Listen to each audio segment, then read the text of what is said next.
السلام علیکم ګرانو لیدونکو زموږ د نن ټاپک د پروناونس په حواله باندې دی. هیله کوو چې تر پایه را سره پاته واوسیږئ. که مو ویډیو خوښه سوه نو زموږ یوټیوب چینل در سره سبسکرایب کړئ. ډیره مننه. Pronouns یعنی ضمیرونه. Pronoun is used in place of noun. Pronoun د نامه پر ځای استعمالیږي.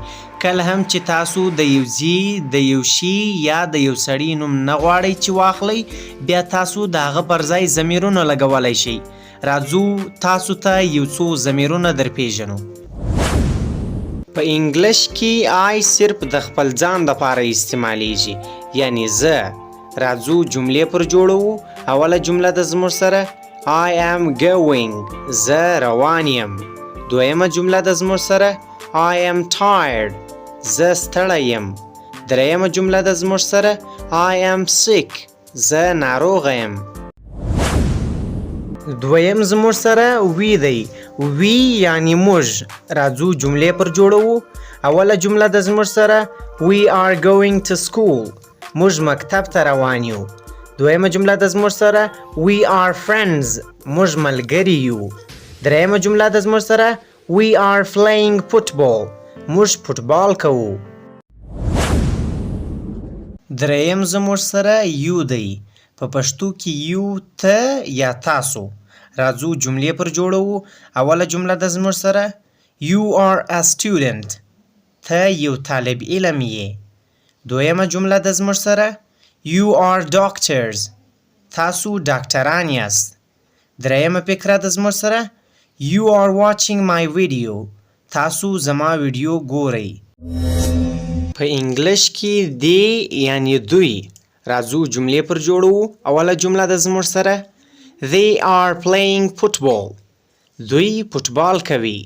دویمه جمله ده زموږ سره They are working very hard. دوی ډیر سخت مهنت کوي. دریمه جمله ده زموږ سره They are very lucky. دوی ډیر خوشبخته دي. He یعنی دی. راځو جملې پر جوړو. He is very intelligent. دی ډیر ذهین دی. He is a businessman. دی یو کاروباري دی. He is working in shop. دی په دکان کې کار کوي.